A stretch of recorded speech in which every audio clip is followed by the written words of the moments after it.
morning and most welcome to Heidegger 1155. I would today mention Ken Ware, the Australian world-famous neurophysiologist, the master who's been to 60 minutes in the United States, Australia, England, and many articles. He is the man who was able to cure those intractable paraplegics and people with spinal cord problems who haven't moved for up to 35 years and got them into walking condition again. He sees a connection between how we move and fear, and this is a connection between the chakra system and what we found in modern science, and therefore I find it interesting, and I will read from an article, Survive to Thrive Nation.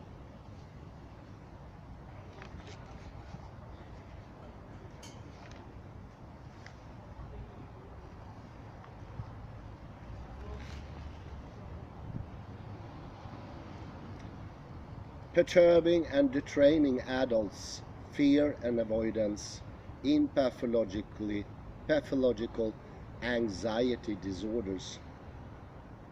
It is understood that long-term elevation of fear and avoidance gives rise to anxiety disorders, including PTSD. Conditioned fear stimuli and associated conditioned fear responses are widely understood factors. Behavioral conditioning methods have included fear extinction and memory consolidation, detraining exercise, Tai Chi, yoga, and pharmaceuticals.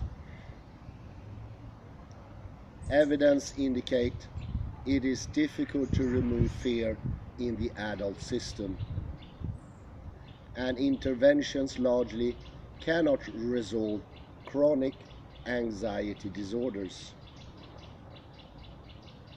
The medical field's use of hormetic dose response is fairly well established now, and sports medicine works with non-medicinal doses of stress to provide stimulation of the hormetic low dose zone, followed by an inhibitory response at higher doses, that is classic hormesis. The benefit of eliciting hormetic dynamics in human systems has been observed with neurophysics therapy in countless people whose anxiety disorders resolved without medicine. The use of this non-linear approach addresses stimulus-response conditioning that gives rise to chronic anxiety, then describes requirements to hormetically perturb the anxious system under controlled conditions. In that setting, clients are helped to successfully escape the behavior of attractor landscapes associated with the person's disorder.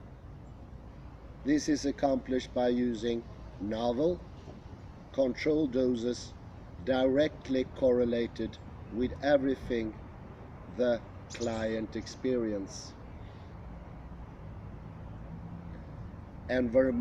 Environmental stimuli are the integral core of the therapy. The presentation then explains how this hormetically informed use of mild resistance, super slow movements on low weight gym equipment appears to be a powerful way to account for consistent success of addressing anxiety disorders. It sets initial conditions for success because the control perturbations of the system are the dose they hermetically need. So attract a landscape. He is working actively with things from chaos theory. And as we talked about yesterday, strange attractor are the ones that connects the energy field, or the quantum field as I prefer. Those are the strange attractors.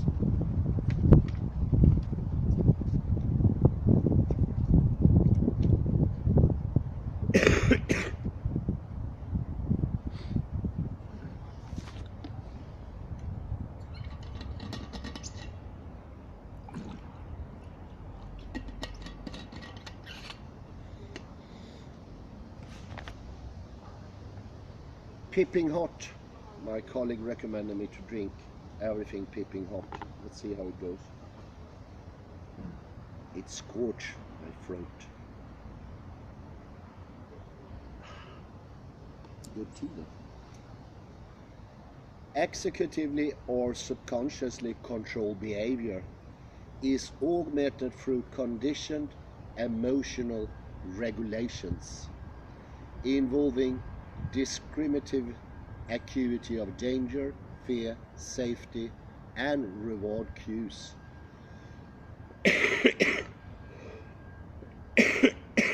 It is identified in clinical problems such as anxiety disorders and addiction that maladaptive emotional regulation is causal. It is accepted by many researchers across the anxiety disorder spectrum that long-term elevation of fear and avoidance gives rise to anxiety disorders, inclusive of PTSD and OCD. Intuitively, it has been assumed that a generalized approach to fear extinction would remove the motivator for avoidance behaviors, which would subsequently remove the psychophysical symptoms of anxiety disorders. This line of thought and its emergent fear extinction focused therapies has gained little scientific support, despite its intuitive appeal. Instead, it has been determined that fear extinction in the adult system is difficult to effectively accomplish through the existing spectrum of attempted therapies for chronic anxiety disorders. The idea of fear extinction is grandiose, as the title suggests, the elimination of fear. Controlling fear and avoidance, on the other hand, involves the controlled systematic detraining of the patient's maladaptive path dependent fear/avoidance responses to discriminate environmental stimuli, which have accumulated pathological sensory generalization defaults to normal and non-threatening environmental stimuli. What does this mean? Well, it means it's very common today among 30% of adults that we avoid things. Avoidance and fear is the same thing. It's like picking out things that we don't want to do. This has proved that, according to Fire Together, Wire Together, we make a connection between trivial, non-threatening environmental stimuli to fear response. And this is something that is becoming progressively common today, and it was unheard of before. This presentation will focus on identifying not so obvious potential and avoidable root causes or sets of initial conditions that may have contributed to the onset of these pathological conditions. The dynamic biology of long-term pathological fear, avoidance, and anxiety, highlighting how these rogue attractors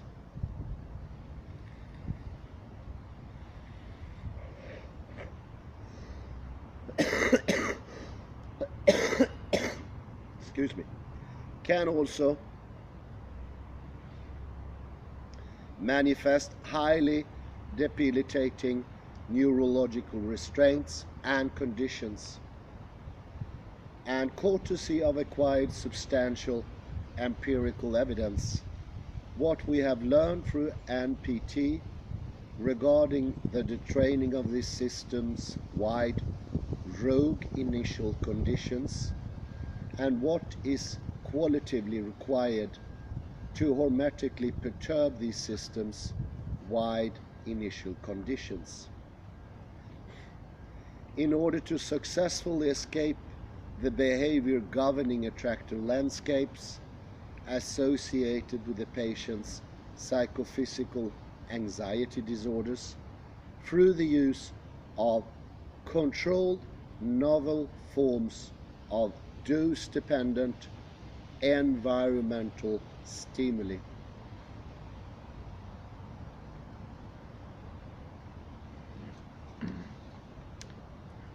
First, I feel there is a need to sensitively review the path to fame that anxiety disorders have acquired. Anxiety disorders have become big business, from big pharma sales to the millions of dollars being poured into research and development for treatments of anxiety disorders, in particular PTSD.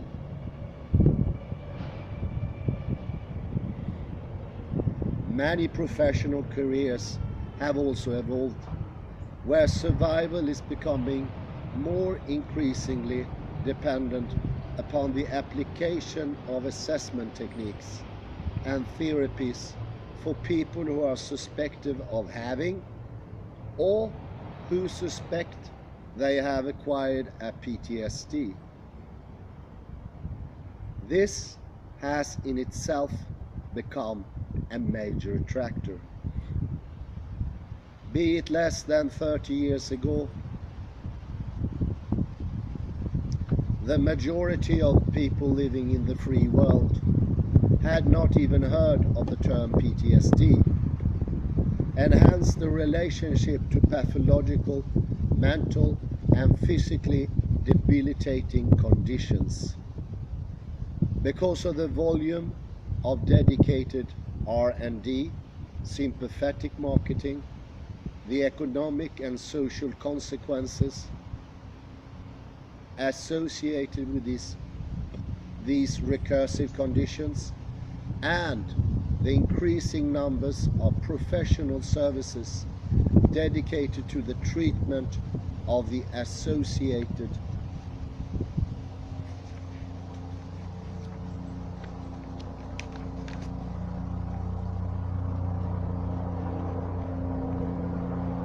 pathological conditions, there is today much greater public awareness of these conditions. However, many feel this trend has escalated into an over-awareness.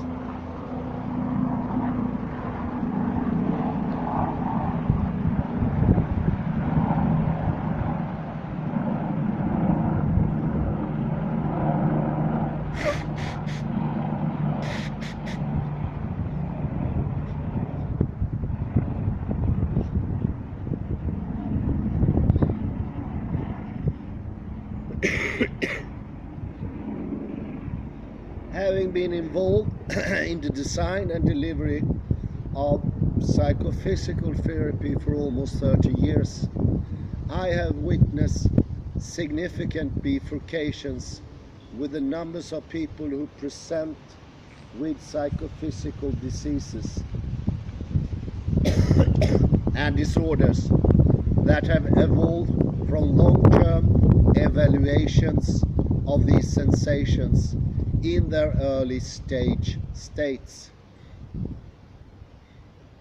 can become a bifurcating, that is amplifying, contributor to the acquisition of more complex pathological states through the continuation of associated perceptive/subjective positive feedback loops.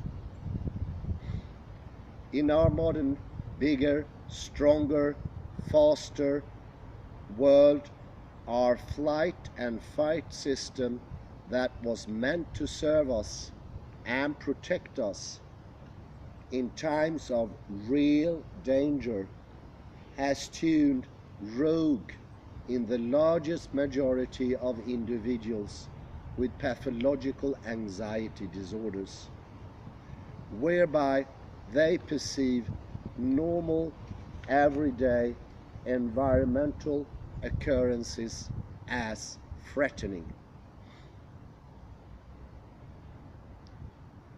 Consequently, their fight or flight systems remain powered up virtually 24/7. This is regarded as pathological learned fear. Humans also have an intrinsic capacity, which is their best interest as survivor, that is to mirror and socially connect to others in their environment. Mirroring and social connection, now believed to be the courtesy primarily of special classes of neurons located in the brain, identified as mirror or von Economo neurons, so-called VENS, has been very useful in terms of psychophysical and social evolution. These built-in adaptations enables us to rapidly relay socially relevant information across the brain. VENS are recently evolved cell type and are believed to be involved in the fast intuitive assessment of complex social situations and be part of the circuitry supporting human social networks. VENS emerge in the frontoinsular cortex, mainly after birth, and increase in number until 4 years of age. The consensus of the day suggests that they possibly play a role in the integration of bodily feelings, emotional regulation, and goal-directed behaviors. Studies have shown that there are decreased numbers of VENS in neuropsychiatric diseases, in which social cognition is markedly affected. Research into frontotemporal dementia that verifies the selective destruction of VENS in the early stages of this disease implies that they are involved in empathy, social awareness, and self-control.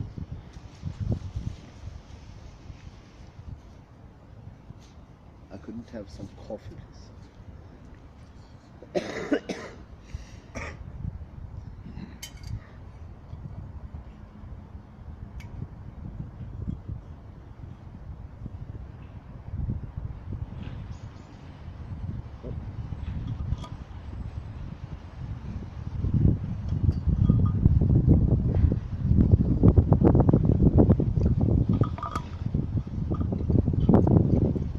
Now, very important, Mirror neurons can be activated only after the goal of the observed action has been attributed by other brain structures. Very, very important. This is coming back soon and it will make sense.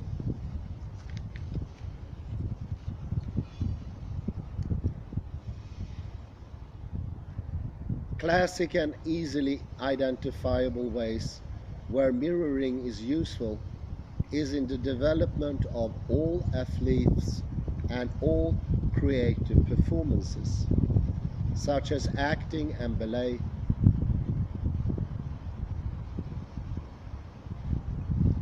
Yet most of what we learned growing up and how we socio-emotionally developed involved some degree of mirroring.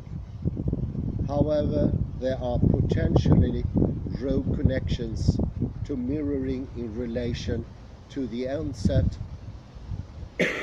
of psychophysical disease and disorder. Every present is the real potential for a person who has no known reason to be taunted by fear, avoidance, and anxiety, but who is surrounded by others, close family members, etc., who have these conditions, validated or not, may sympathetically begin to mirror symptoms similar to those of their close family, who have these conditions. These initial conditions may then evolve into full-blown diseases and disorders through the individual's subjective perceptions and positive feedback. So they will be a system by its own, and the mirror cells need a positive confirmation. And if nothing is coming from the outside, the system itself will produce it. It's a system in homeostasis. It is self-organizing and self-supportive. Or a person may be mirroring all the symptoms of something as extreme as multiple sclerosis, for example, but not return any positive tests that validate they have MS. It all stands to reason how and why this phenomena could occur, as mirroring is scale-free, non-discriminative phenomena.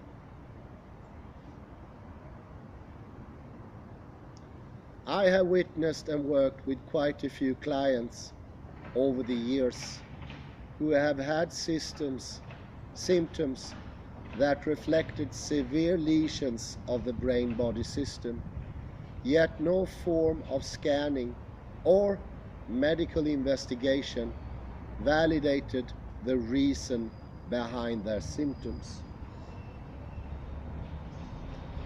They may have had a relative that they were close to who had a certain disease or disorder. However, upon investigation, they find that they have no mutations in the genes that are said to be responsible for the symptoms.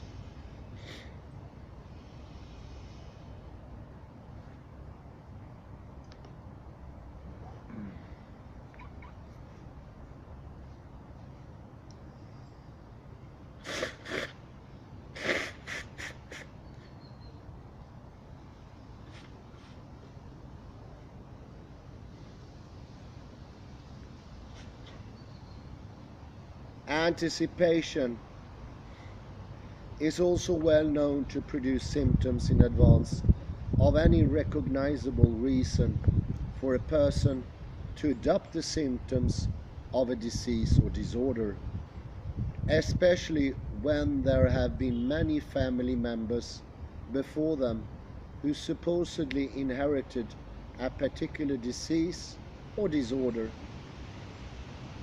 Inheritance is sensitive to patterns of belief, prejudices, practices, behaviors, and biases.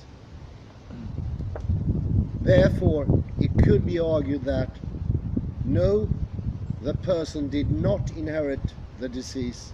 What they inherited or mirrored were the same patterns of beliefs, prejudices, symptoms as those affected family members.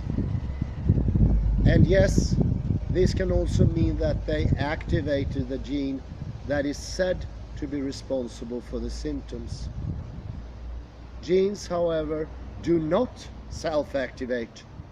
Genes require a signal from the environment or a perception of the environment to be activated.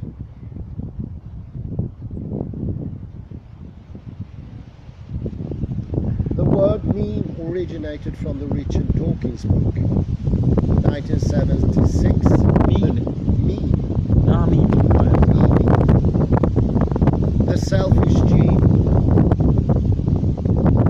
From Wikipedia we find the following. A meme is an idea, behavior, or style that spreads from person to person within the culture. A meme acts as a unit for carrying cultural ideas, symbols, or practices that can be transmitted from tea instead.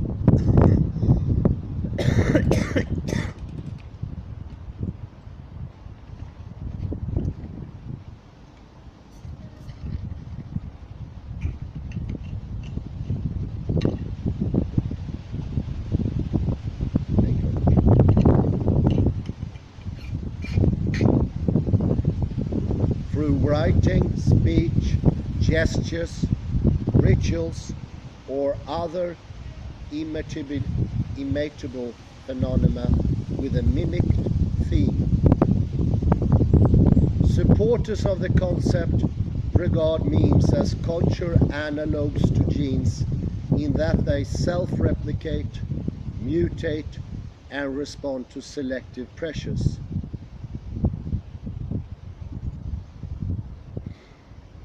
Proponents theorize that memes are a viral phenomena that may evolve by natural selection in a manner analogous to that of biological evolution. Memes do this through the process of variation, mutation, competition, and inheritance, each of which influences a meme's reproductive success. Memes spread through the behavior that they generate in their hosts. Memes that propagate less prolifically may become extinct, while others may survive, spread, and for better or worse, mutate. Memes that replicate most effectively enjoy more success, and some may replicate effectively even when they prove to be detrimental to the welfare of the hosts.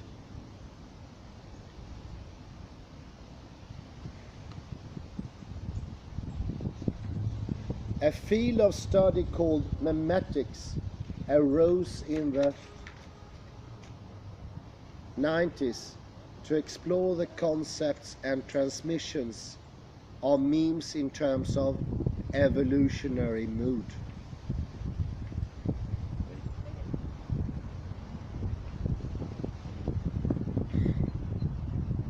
The Wikipedia meme descriptive above abbreviates the convoluted journey one can go on down the meme rabbit hole.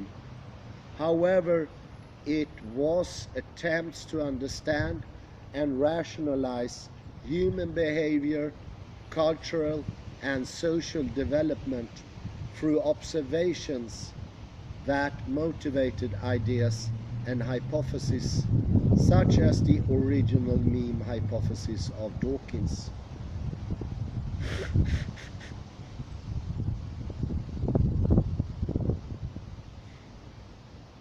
Mirror image and mirror neurons. Mirror neurons were not serendipitously discovered by Rizzolatti and his colleagues until 1980.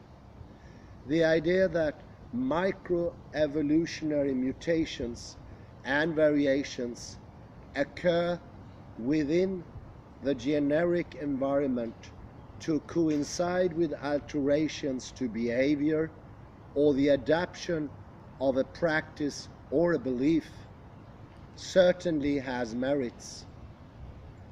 This is supported by our leading geneticists' present knowledge of epigenetics, which allows for much more positive and negative phenotypic plasticity within the genetic environment than was thought to be the case when Dawkins and his followers conceived and evolved their hypothesis. So what happened in these 30 years is that we now know that our genes are plastic. They can be influenced by our behavior, our emotions, our psychophysical makeup, and even our thoughts. And this, of course, makes memes even more powerful.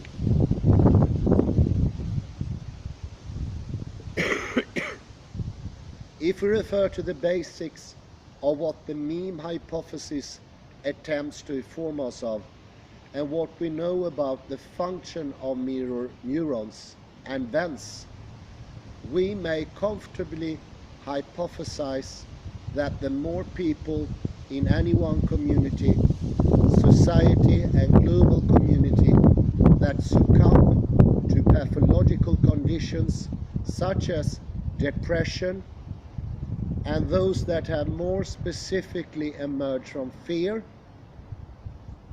avoidance, and long-term anxiety disorders, the more traction and sharing of these memes, if you wish, there will be, courtesy of our mirror neurons, thence, and dopaminergic reward neurons. Yes, reward is also in the loop of reason as to why we do things we do. The human system is a take and reward system, and that goes also for pathological conditions. We get rewards to get sick, and this is because the system, as Ware is explaining, is in homeostasis. It's like an economy. Payouts and also payoffs.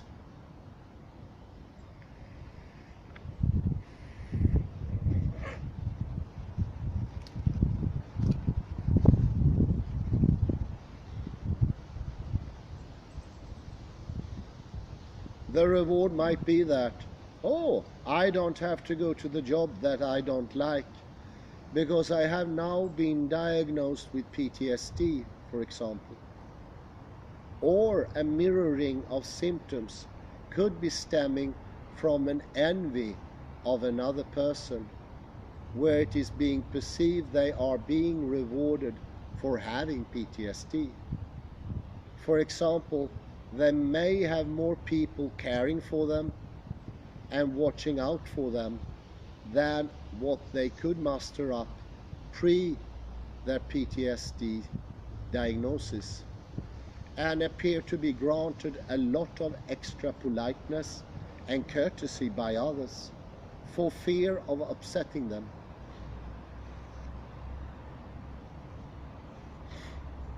An analogy for relative phenomena in respect to the above is, it's as if we have a chameleon type gene that enables us to blend ourselves into a group of people in order to become a part of a network.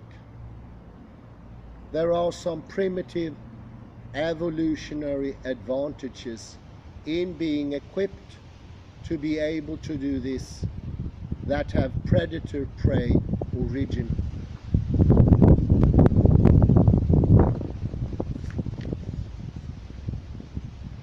A member of any species' chances of survival from a predator are increased in proportion to the numbers of members in their group.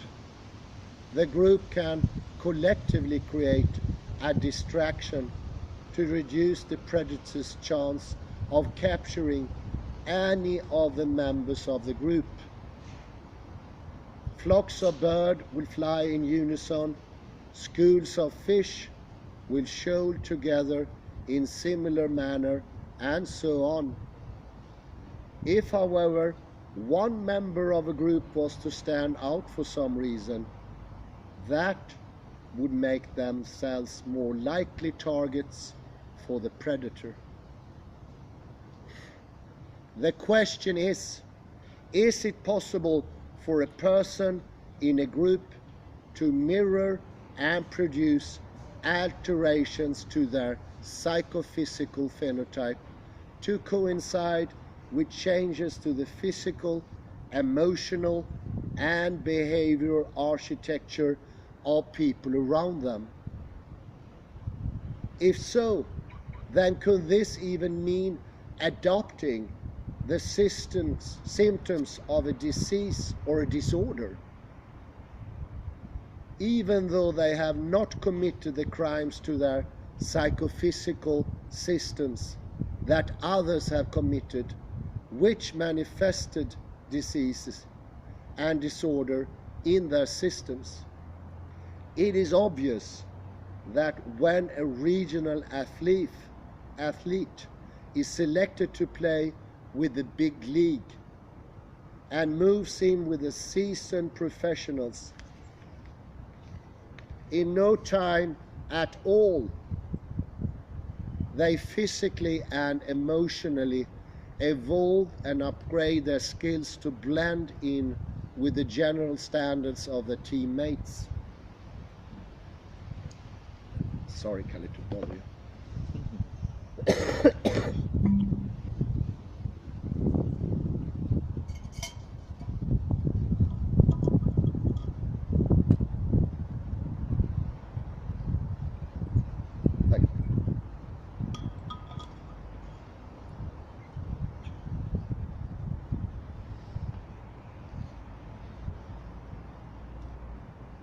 Conversely, a highly skilled player can unconsciously devolve to the standard of lesser skilled players if they find themselves committed to a not so inspiring team, where the player benefits the team more by performing at the standard of others. We are all familiar with the placebo effect.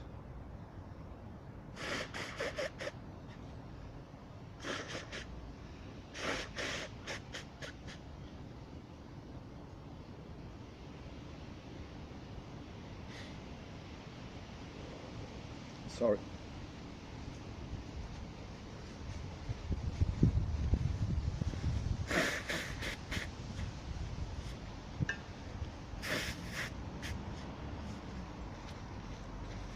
Of course, this is going to happen when it's at most interesting.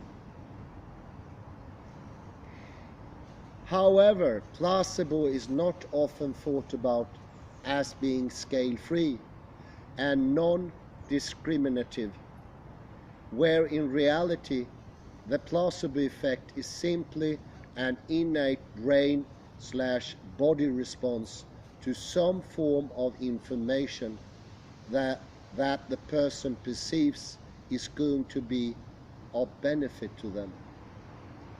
The information may come in many forms, such as a pill or even a motivational seminar.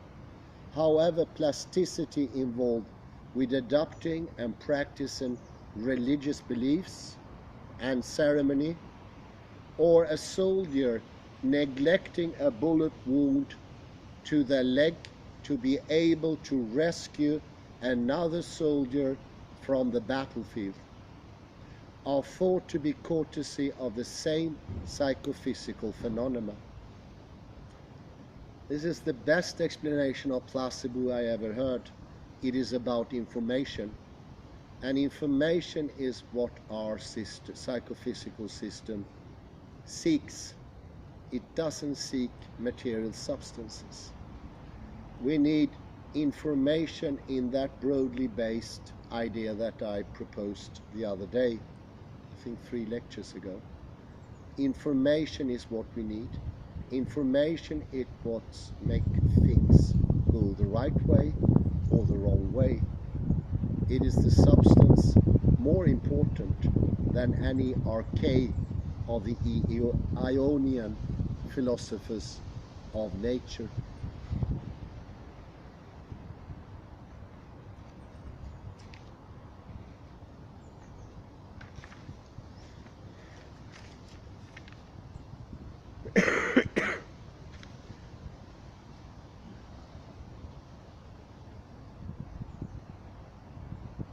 Emotions and feelings, in context definitions only. Emotion definition is a basic physiological state characterized by identifiable autonomic or bodily changes,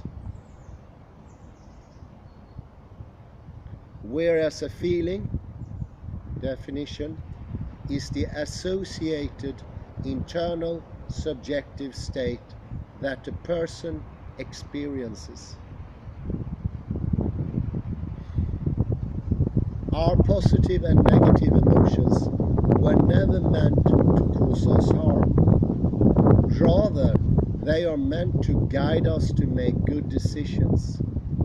A positive or negative emotion is a judgment a person has made about something or someone that usually incentives a decision or an action.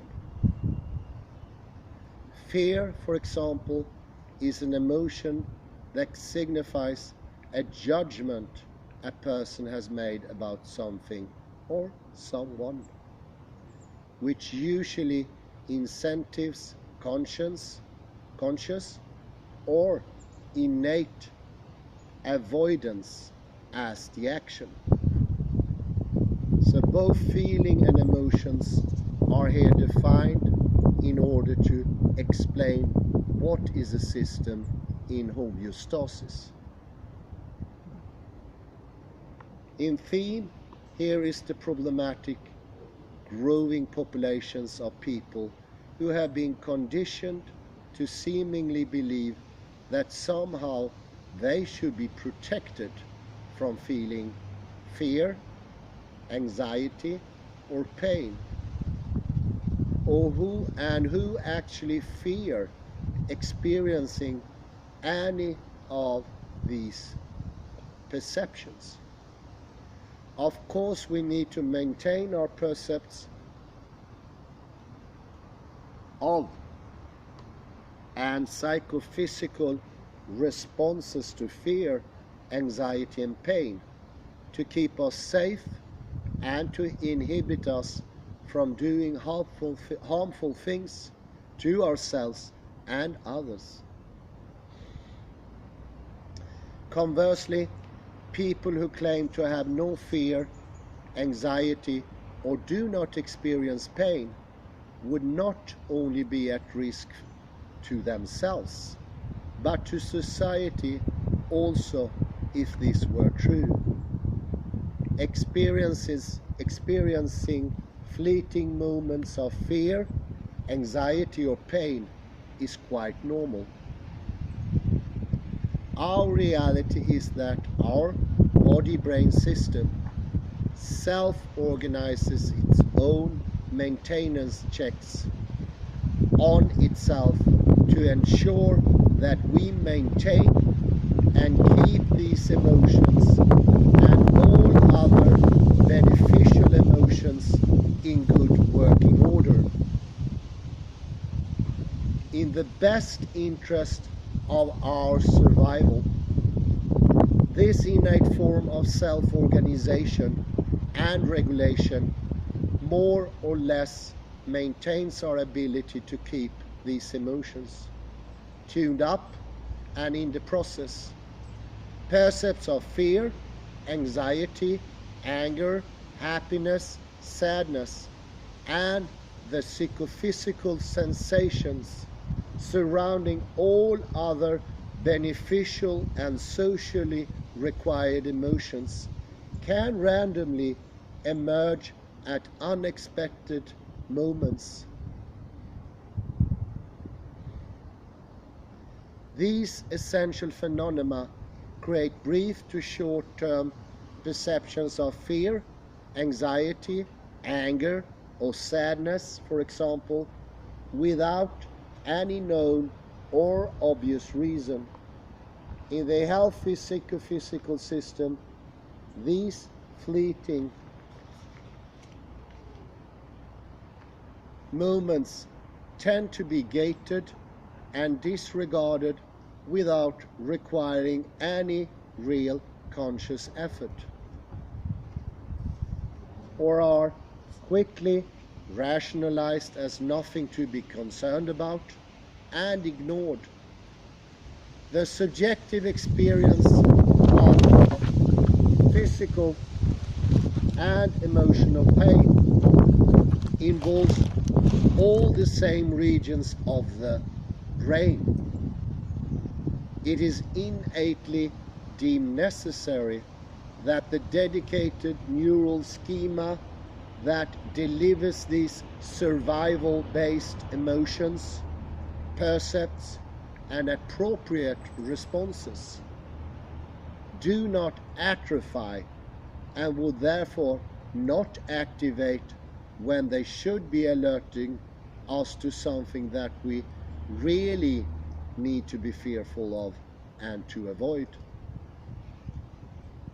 or not generate a sense of anxiety to inform us that we need to be developing an appropriate, well-planned avoidance strategy, or more beneficially, altering whatever we are doing.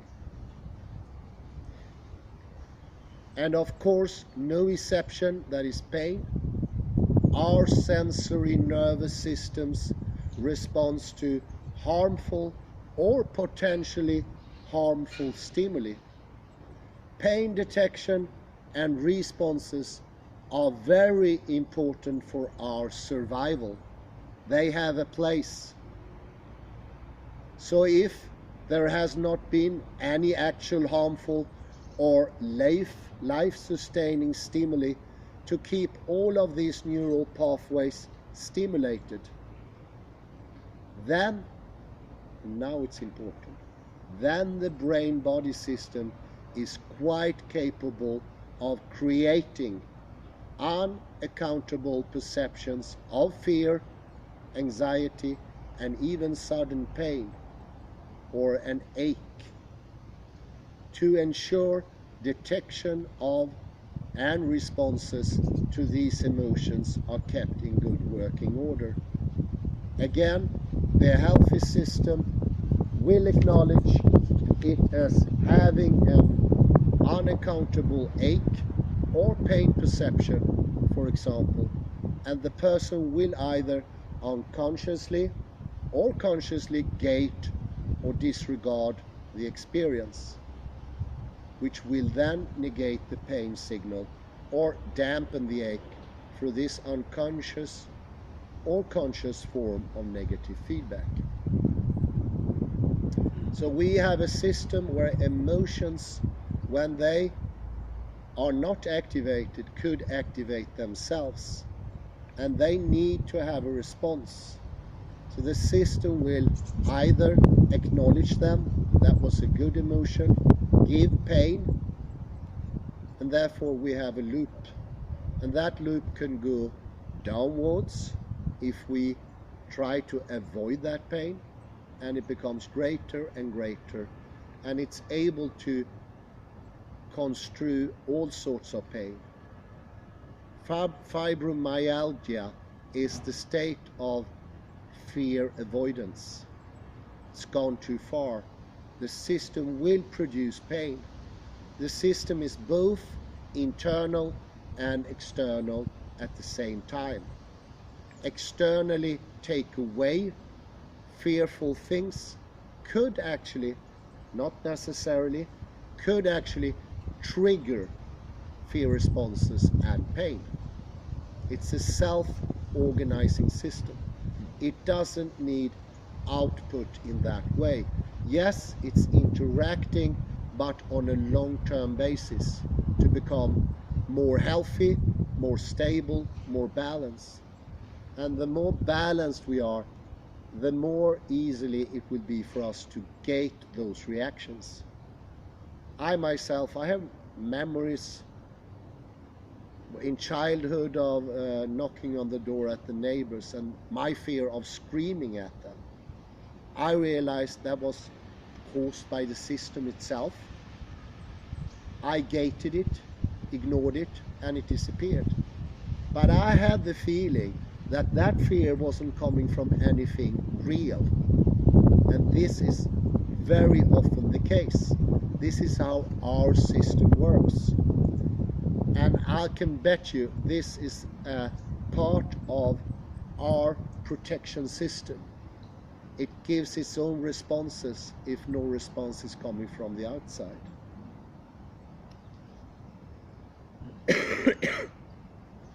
Our responses to perceptions of fear, anxiety and pain are predominantly via the sympathetic nervous system, SNS, which is part of the autonomic nervous system. The SNS is responsible for flight and other sympathetic responses to external and internal environmental stimuli and bodily sensations. If the sympathetic nervous system is activated, responses can quickly become amplified through positive feedback based on the individual's perception and subjective evaluation of the said stimuli or bodily sensation.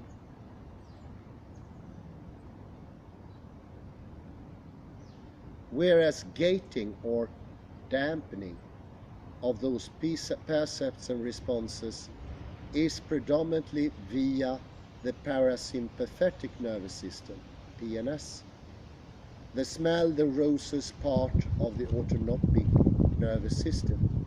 The PNS provides negative feedback to the system to enable it to maintain itself in ideal allostasis.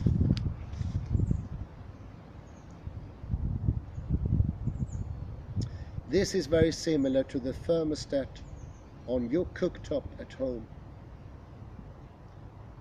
Once it's set at a certain temperature, if the system begins to exceed that temperature, the system receives negative feedback which will bring the temperature back to the set temperature. Both the sympathetic and the parasympathetic nervous systems act out under instruction from the hypothalamus, which in turn is dedicated by the limbic system. The limbic system includes our evolved prefrontal and orbital frontal cortex of the neocortex. Post a perception of fear, anxiety or pain,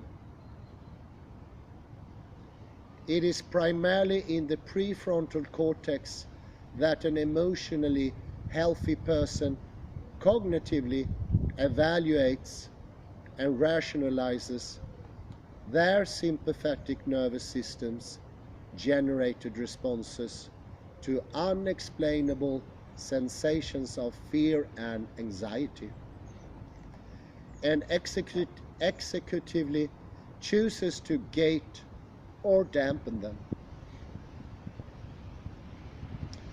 This then activates the parasympathetic nervous system to supply the negative feedback necessary to bring the system back into ideal allostasis.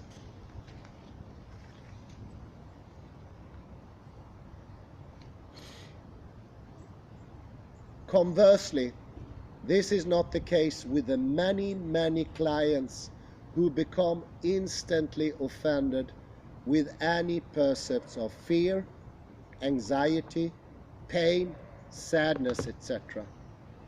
Instead of being able to cognitively gate or rationalize these non-source related innate experience as insignificant, due to there being no apparent identifiable causes for their emergencies. They overreact to them and maintain their attention to them. This provides their sympathetic nervous system with a positive feedback loop, which then continues to amplify their experiences. This is similar to holding a microphone in front of a speaker, like this, and I have a speaker in front of me. What will happen if it's too close?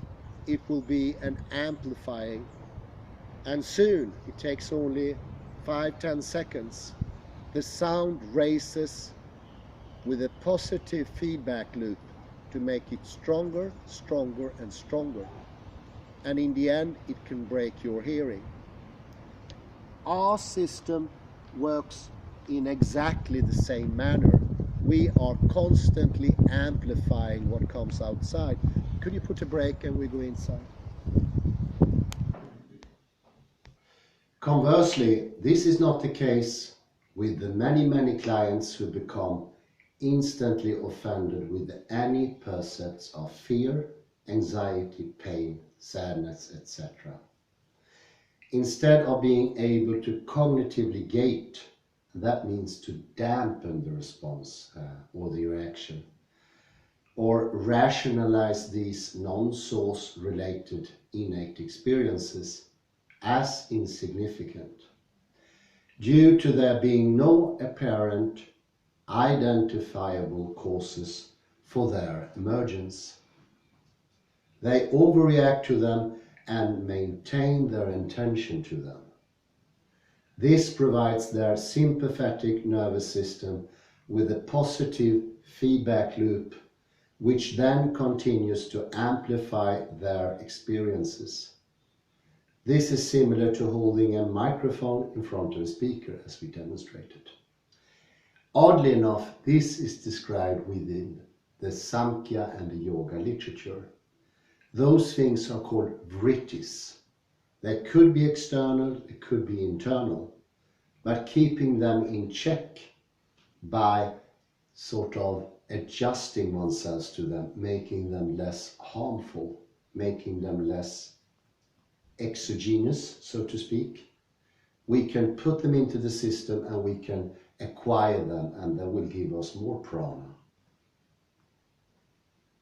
Sensory generalization is what Ken Ware calls this.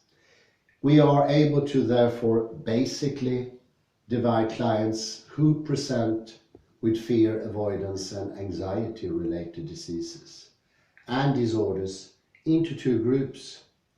Group A, comprising of those who had bona fide circumstances behind the onset and evolution of the disease or disorders.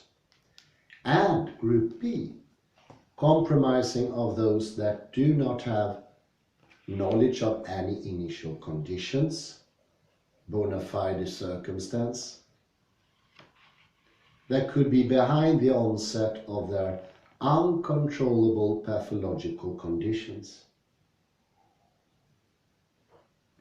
There are notably psychophysical differences observed in the motivation, behavioral responses, and rates of progression of individuals within the two groups as they initially apply themselves to NPT, which is the treatment system of Ware.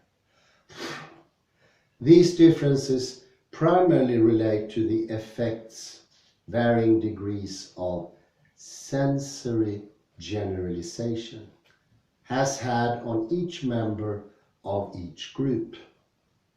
That is, the generalized transfer of conditioned or learned responses to perceived negative or threatening socio-environmental cues, stimuli, onto non-threatening or normal socio-environmental cues and stimuli. This maintains the observable permanency of unjustified degrees of background tone in their musculature. So they will keep it with an unjustified degree of background tone in the muscular system. It's always the case. Even in normal socio-environmental settings and cues. Group A clients who have had valid reasons behind their conditions commonly maintain reasonable degrees of discriminative values on variable forms of social environmental cues and stimuli in between episodes, that is. They are commonly able to psychophysically function quite normally, and the levels of background tone, which is vigilance, in their musculature subsides significantly, only not to what is considered normal levels. Conversely, Group B clients maintain much more of a constant state of hypervigilance and anticipation. This is considerably rogue from a sensory generalization where they have conditioned themselves to abnormally evaluate almost all socio-environmental cues and stimuli by way of the degree of threat or nauseousness they perceive at every moment in every socio-environmental setting, permanently producing varying intensities of background tone, vigilance in the musculature. So it's good to think about tension as vigilance. It is like preparedness for being attacked or to fly. There are no other known reasons for muscular tension than fear. It always goes with fear. And it's interesting that Group B, who never ever had an experience, are actually having more of tension than the Group A, who were probably war victims or soldiers. They are still able, Group A, to discriminate between real threats and unreal threats, although they will react vehemently in some circumstances.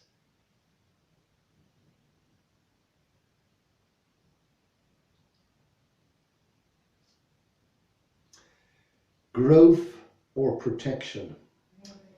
Living systems can basically only be in only one of two possible states at any point in time that you choose to measure them, i.e. they are either in a state of growth or they are in a state of protection. They cannot be in the middle. This would be like trying to be happy and sad at the same time. What we do know for sure is that long-term states of protection primarily initiates and incubates acquired psychophysical disease and disorder in the human being, as well as other living systems, large and small. See if I can illustrate this.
So this is how it pivots. I can use this for a second. You can see how it pivots to go into stasis, become stable.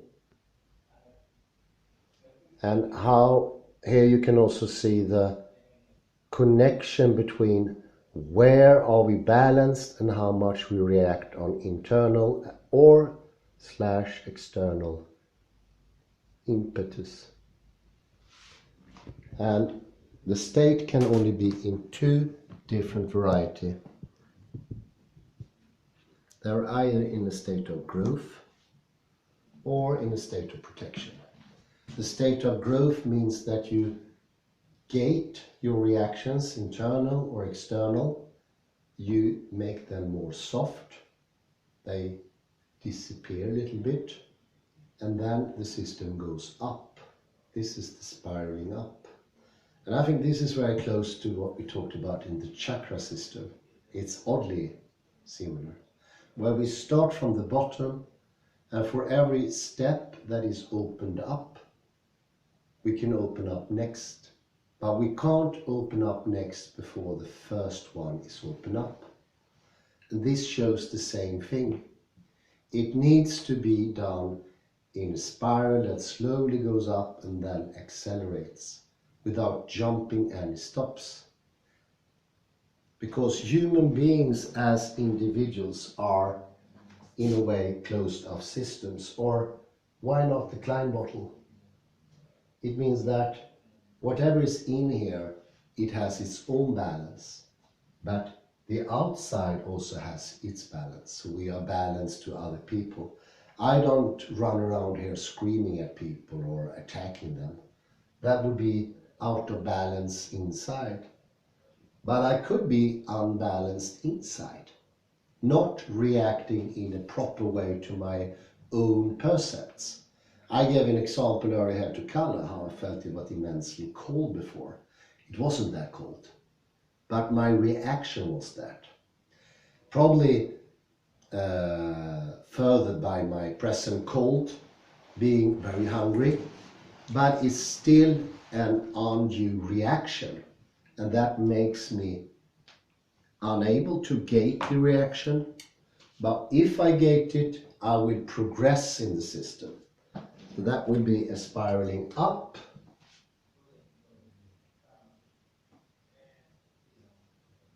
or a spiraling down.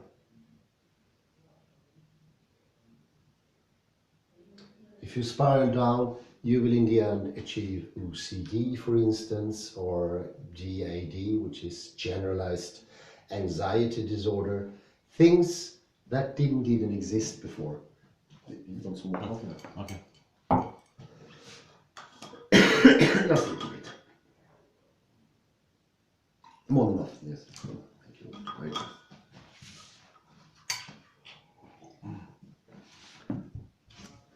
Growth and protection, we can call this.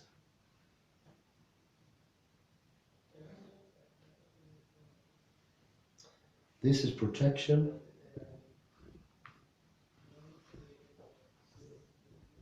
This is growth. And it's fair to say that we are all in different states of this, and all people are different. I know a person, she's afraid of anyone outside her own family. And I can feel that fear. It's obvious in her body system. Because there is always accompanied muscular tension, and that is vigilance. This hunch thing is not a muscular thing only, it's also fear, always, without exception. And this is the interesting finding of modern neurology. Not one singular example of a person who's being in muscular tension doesn't have fear. They all have fear. It's clearly visible in this part of the neuromuscular upset.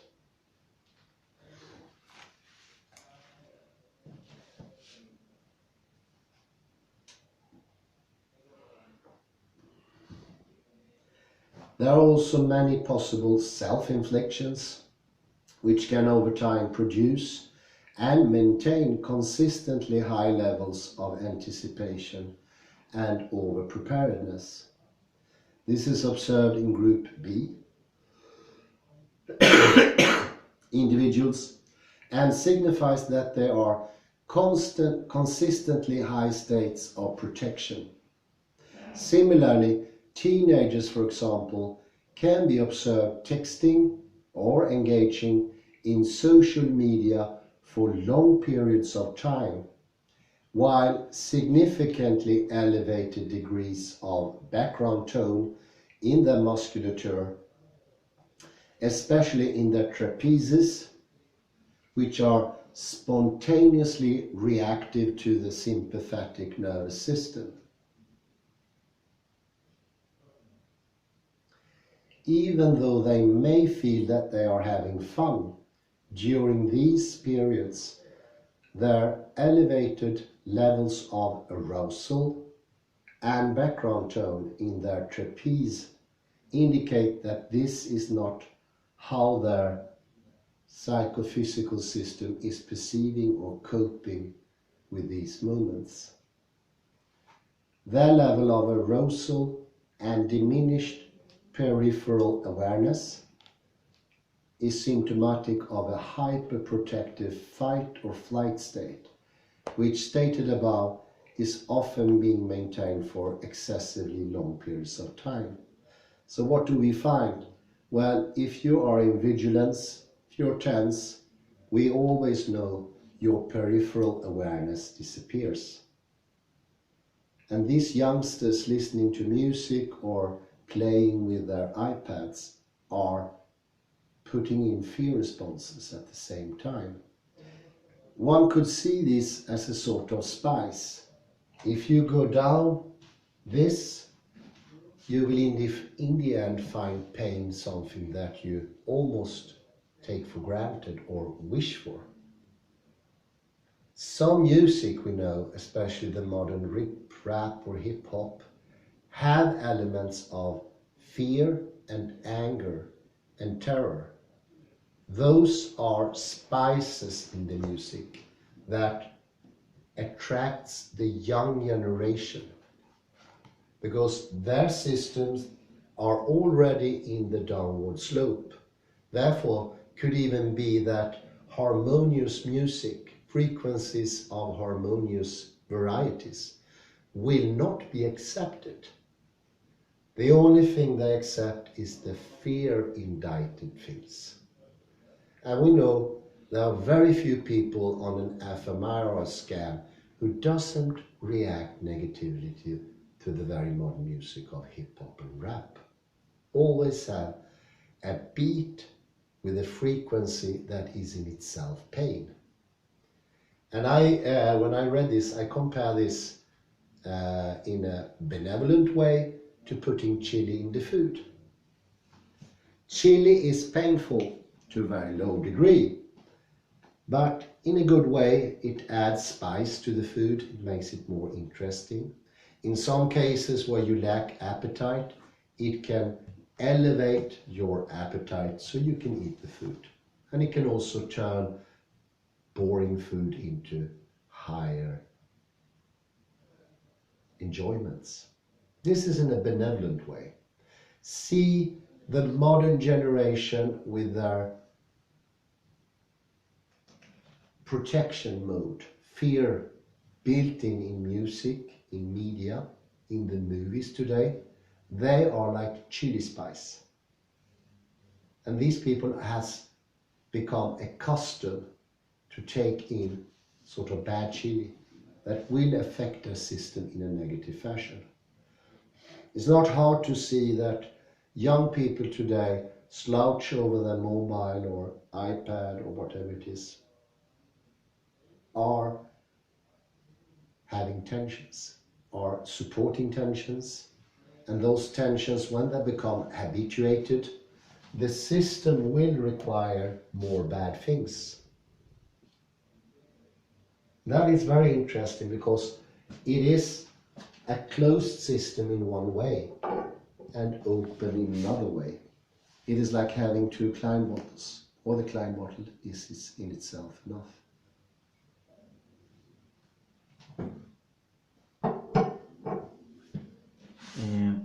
I'm ignorant, but Dawkins, you mentioned him before, and he had this selfish gene. Yes. And you spoke up also about the mimetic gene. What is the difference? Well, it's not really part of this. I end this part with to answer that question, and then we do the exercise. It's a good question.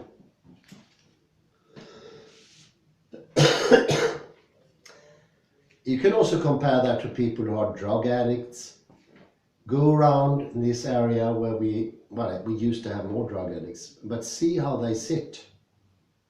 You will not find, I wager you, if you find one single drug addict in this area or any other area who's sitting like this, having his drink and smoking like this, I'd be incredibly surprised.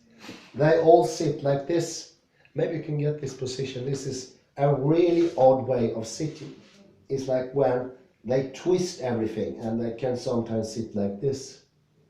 This is hosting fear. Fear has become part of their system, and the drink alleviates a little of the fear of the drug, but it's kept constantly in the body. So it is not a pleasurable sensation. They might say, oh, I really like my drink and my drug. But the bodies and an fMRI will say something completely different. You will not find a drug addict anywhere with a healthy bodily posture. It's impossible.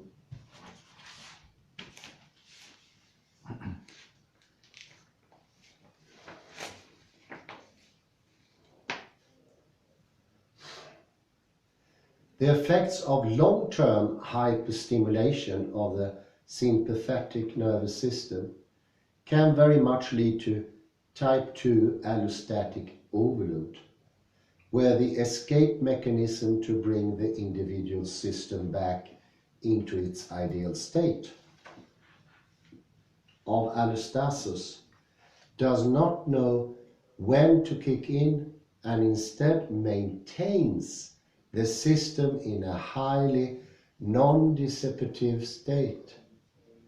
This increases the level of overorderliness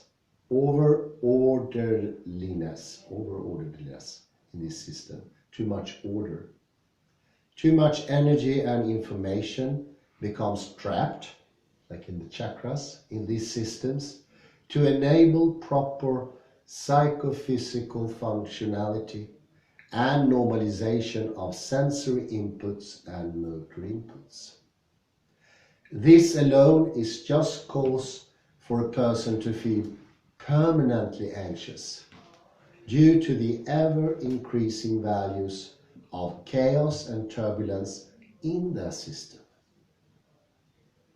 that is being inhibited from dissipating, that is growth, corresponding to the degree of hypervigilance in their musculature, which is simply a reflection of their emotional status. Note, epileptic seizure, for one, is viewed as the system's way of disposing of its overordinariness. The examples of teenager texting provided above allows us to nominate other similar hyper-arousing behaviors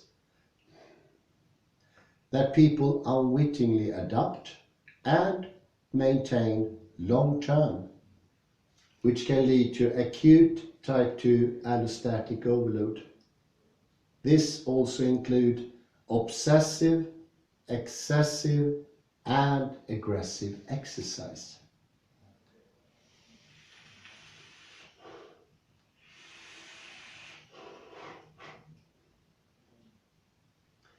In Group B clients, all primary and important percepts of emotions and responses, such as fear, avoidance, anxiety, pain, temperature, eventually becomes increasingly amplified and overreactive every time they experience anything socio-environmentally novel. And in the total absence of any threatening or nauseous cues or stimuli. This is the rogue form of path dependence, where the psychophysical system naturally refers to its historical associative experiences to make sense of and inform it how to respond to discrete socio-environmental cues and stimuli. In the case of Group B clients, they have established rogue path dependencies default that inform their system to overreact to anything socio-environmentally novel, doesn't matter what, including non-threatening or non-noxious cues and stimuli. This elicits an ever-increasing scale of psychophysically harmful hyperarousal, where their associative experience to almost all sensory experience involves fear, avoidance, and anxiety.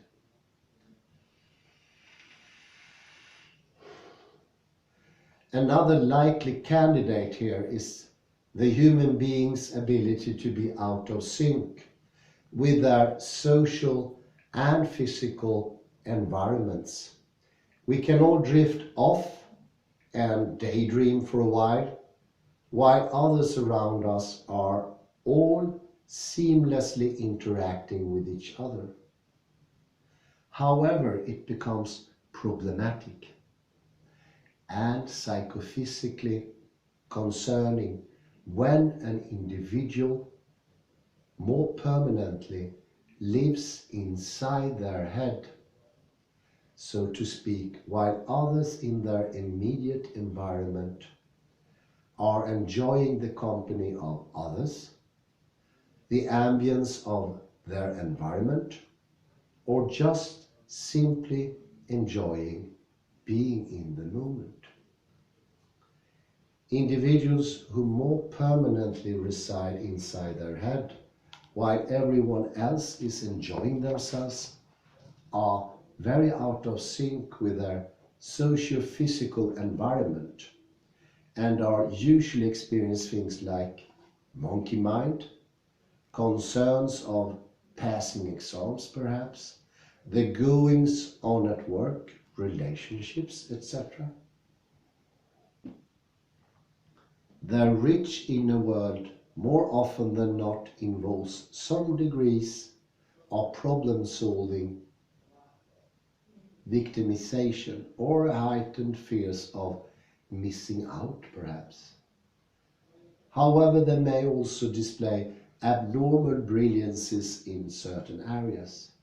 These individuals often find it hard to participate in or keep the pace with normal conversations, which may have increasing values on their levels of social anxiety.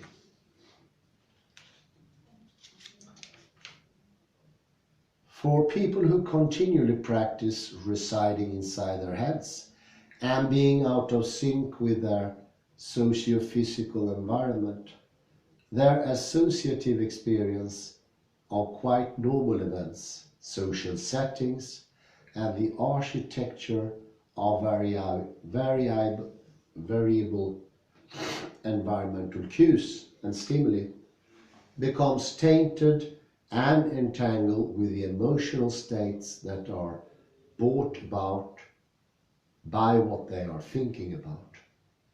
Very true. Eventually, there becomes no discrete separation between their perceptions and responses to the here and now reality of their social settings and variable physical environments, and the continual internal background of negative emotional arousal induced from their negative thoughts. This implies that when they bring about a state of negative emotional arousal from what they are thinking about, whilst being nested in a normal social situation,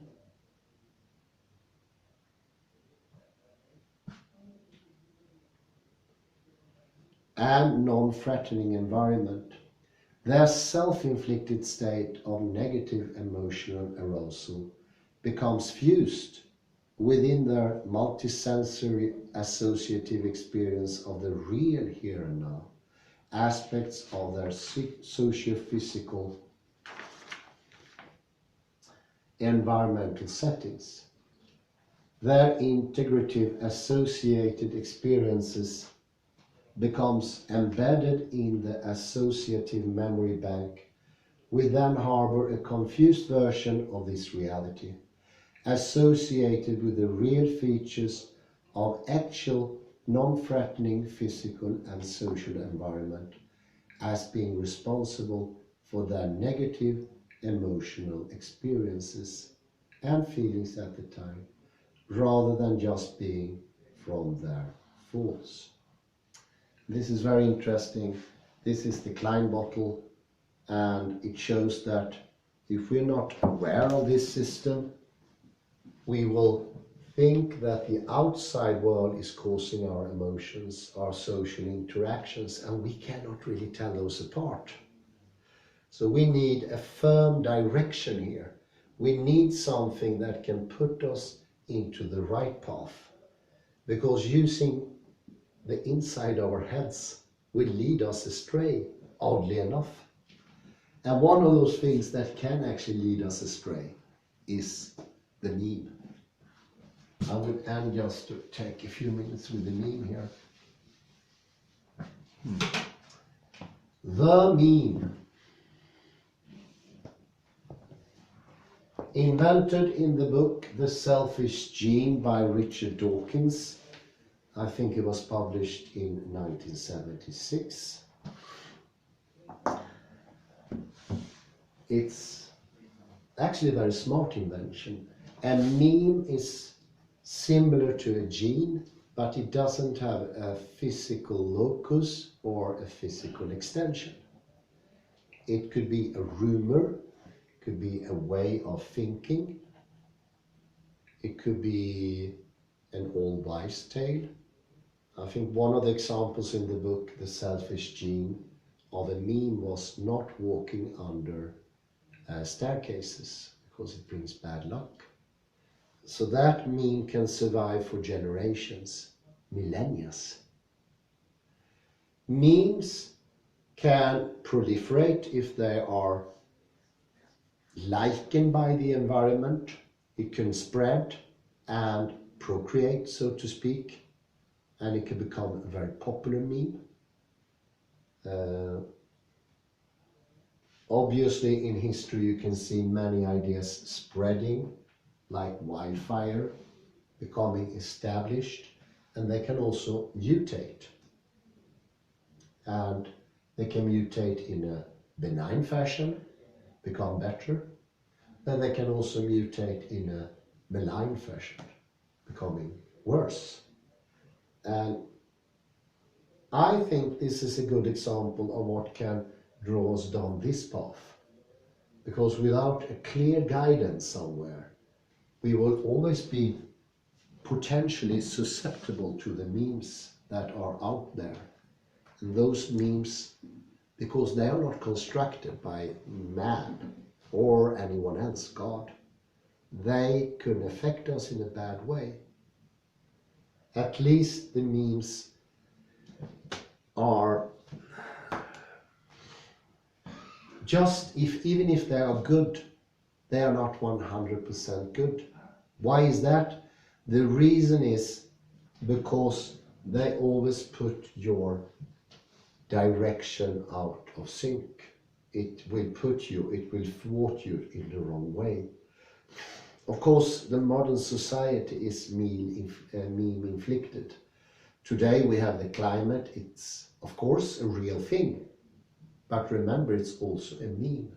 It spreads everywhere, even into people who don't have the background to understand the meme of the climate change. For instance, if you go to India, they will not 100% understand it, but they will have a conception of it. And it is interesting in some ways, because the meme can also show how I can use words like climate change and everything, which I don't know that much about. But I might not have the depth. So on the surface of the meme, I do have access, but I don't have the deeper layers. Now, I won't write it like this, I will write it like this instead. So here is a deepening in the bottom. One of the quantum physicists that we are cooperating with, Alan Emreen, is now publishing an article about the climate change. He could be said to have a deeper understanding. No matter what you think about his understanding, it's deeper than mine. And so meme could be a very effective way of explaining things. And of course, they run in parallel with the gene. His idea of the gene as being something that proliferates or do not proliferate and leads to extinction. Did this answer your question about the meme? Somewhat. How does it relate to the selfish gene? That Well, one could say that he takes the gene in the book and he gets the idea to the meme. It is like a gene, but it's not situated in the body system. And it transports through cultures from person to person. It's like a rumor, but it's more consistent.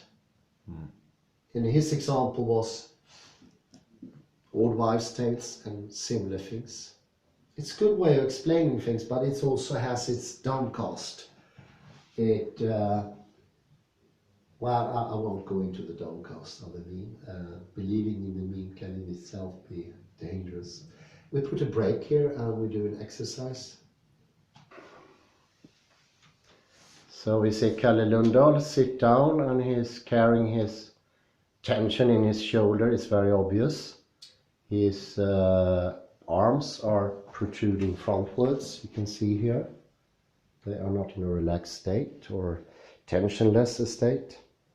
And I saw his hands before, they were more like this, cramped. And this cramping means that there is a tension in the whole body system, and that affects every aspect of the organism. Nothing to be afraid of, Kalle. This goes for all of us. You're not an exception.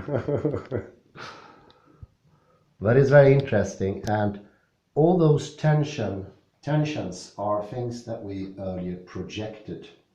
So everything comes from the thinking of Kalle, how he projects his view of himself, what he is, and the very fact that we see this hollowing of the back here, that it is not extended. It is also caused by projecting ideas already present. So if you take in the back side and what you have above, just try to think about that. You see a difference rather quickly. So it doesn't take much to change the bodily attitude. And as we said earlier in the article by Ken Ware, fear is always manifesting in muscular tension. We don't have muscular tension for any other reason. There is no evolutionary reason to have it otherwise. And it's hypervigilance, and it can also mean, if it's stretched to a certain degree, it will lead to jumps, snatches, and other things that makes us less in balance, less able to react in appropriate ways to stresses within ourselves, which is maybe the most stressing things, but also to cope with situations from the outside, the daily life with other people, our relationships, our jobs, our works, all those things. They are all included into this mesh. And once more, I think it's good to think that it is a closed system in some ways. We will now try to, because there are so many parallels between the Ken Ware system and the yogic system, see once more what will happen today compared to yesterday if Kalle imagines for 5 minutes in quietude about the yogic chakra in their respective colors. And you don't have to do anything more than close your eyes gently and imagine them for about 5 minutes. I will give you the cue when you can open your eyes once more. So just sit there and enjoy the movement.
So you can open your eyes color slowly and look around and look in my direction. See, it's good. What happened now is that you started with your eyes and then the head came. And that means that you are in a more homeostatic place than before. I did notice, and it was visible on the video, that you started with your head before. And you can get up slowly and move around. Try to keep within the camera if you can, while I move the camera.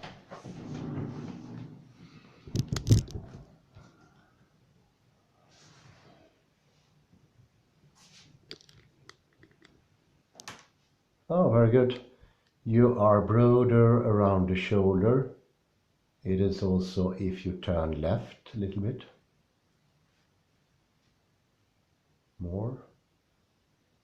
You can go the whole 100 and 300. Yeah, look there. And you continue. You are now broader over the shoulders. They are not as sloped, and each shoulder is more equal. I think you have a t-shirt problem though. If you pull your t-shirt, yeah, on the other direction, pull from the right side. Yeah, we can see that the shoulders are actually equal. It's a rather an old t-shirt, I think, rather. It looks good. You look more equal now, and obviously you're taking in what is behind you. I can see that on the video. And you seem, if you turn to me again, to the camera, the eyes look more present. They don't have that absent-minded gaze that I still have. I didn't sit 5 minutes. They are more lively, more present. So you also see the connection here about being present in the now and the homeostasis we have. And by projecting, that's the only chance of changing our behavior. And that is also the point of Ken Ware, because in the next lecture I will tell how chaos system works, and that by understanding that we can find a sort of a leeway into opening us these things. So it's interesting that now from the West we have Ken Ware with his discoveries, quite amazing. He had really stirred quite some PR because of his incredible changes of people who've been paragletic and even further handicapped, and making them after many decades to move again. But he also helping people with PTSD and GAD, generalized anxiety disorder, which is becoming more and more common. And I think one of the reasons for that, you can move around when I talk. Be interesting to see if you can get out of, move freely, take a cup of coffee or move my mobile or something like that. Very nice, very nice. Fantastic. So I say thank you very much and have a pleasant afternoon. Bye bye for now.